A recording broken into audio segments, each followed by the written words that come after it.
Zure ustez, zer da euskaldun izatea? Alde batetik igual hemen jaixotzia eta bai hemengo kultura zure zainetan helbetia eta euskaraz hitz egitea bai.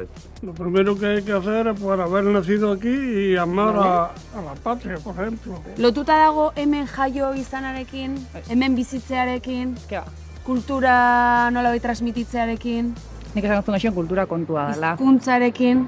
Baita. Pentsa dezagun euskalduna dela euskeraz dakiena.